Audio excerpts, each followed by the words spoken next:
सबैमा नमस्कार। म चाहिँ आज भान्सामा खाने चाहिँ जुन सब्जीहरूको उसमा चाहिँ अहिले सब्जीको पनि निकाल छ। यस्तो बर्सातको बेला, खडेरीको बेला, बर्सात के भन्नु र खडेरी, अनि सब्जी छैन। त्यही भएर चाहिँ मैले चाहिँ गुन्द्रुक बनाएर राखेको थिएँ। आफ्नो नेपाली राष्ट्रिय खाना भनौँ न। अब सब्जी प्रशस्त मात्रामा भिटामिन सीको मात्रा प्रशस्त मात्रामा पाइन्छ।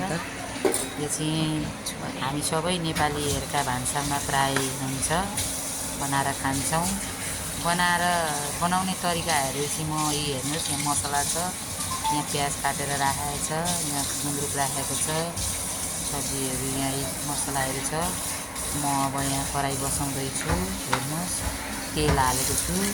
अब तेलमा मेथी पड्काएँ, अब जिरा मेथी पड्काएँ। अब त्यसमा म लसुन प्याज काटेर राखेको खुर्सानी, अब यसमा खुर्सानी हाल्छु। अलिअलि रातो रातो भयो। अब रातो भएपछि म यसमा खुर्सानी हालेँ।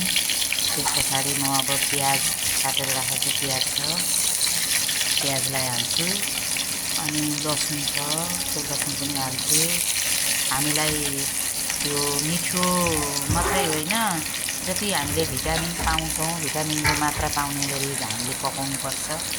खाना पकाउँदाखेरि धेरै डढाउनु पनि हुँदैन। डढाएपछि त्यसको भिटामिन जुन पाउने भिटामिन हुन्छ त्यो नष्ट भएर जान्छ र हामीले ठिक्क रातो रातो यसलाई पार्ने। त्यस पछाडि अब म यसलाई यहाँ गुन्द्रुक हाल्छु। हेर्नुहोस्, अब यहाँ प्याज चलाएर यसलाई अलिअलि भएपछि हेर्नु रातो रातो भयो। अब गुन्द्रुक हालेँ यसमा। अब गुन्द्रुकलाई एकछिन चलाउने मजाले अलिक तातिन्छ कराई, गुन्द्रुक पनि तातिन्छ। अनि त्यस पछाडि म अब यसलाई फेरि अब यहाँ चौलानी पनि राखेको छ। मैले चाहिँ चामल धोएर चौलानी पनि राखेको छु। चौलानी हाल्दा एकदम राम्रो हुन्छ, मिठो पनि हुन्छ, खानालाई अलिक बाक्लो बाक्लो झोल पनि हुन्छ, रस राम्रो हुन्छ।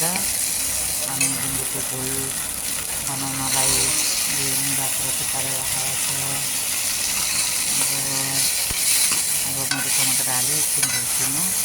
एकछिन भुटेर अनि यसमा चाहिने मात्र नुन, अनि यसमा चाहिने डोसा मसला हालेर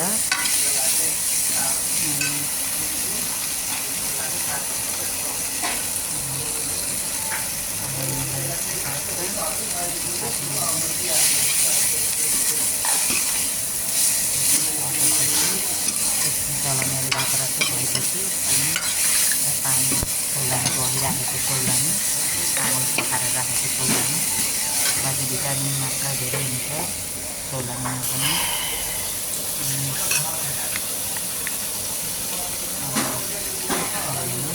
रातो रातो भयो गुन्द्रुक तातो। गुन्द्रुक धेरै पकाउनु पर्दैन, उमाल्दा भइहाल्छ, धेरै पकाउँदैपछि भइहाल्छ। अब यसमा पानी हाल्नु चौलानी हाल्ने।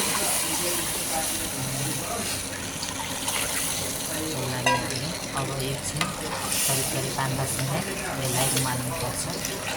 त्यस पछाडि त्यसको रस एकदम मिठो रस आउँछ।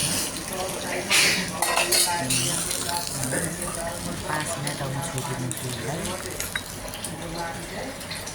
5 मिनट छोडिदिन्छु। त्यस पछाडि तपाईँहरूले बनाउन जान्नुहुन्छ कि जान्नुहुन्न, म चाहिँ यसरी बनाउँदैछु। हजुरहरूले कसरी बनाउनु हुन्छ सबैले लाइक कमेन्ट गरिदिनु होला, सेयर गरिदिनु होला। कस्तो तरिकाले बनाउने हो सुझाव सल्लाह पनि दिनु होला। हवस् त, हजुरहरूको प्रतीक्षामा छु म। ल हेर्नुहोस्, तयारी भयो, रेडी भयो।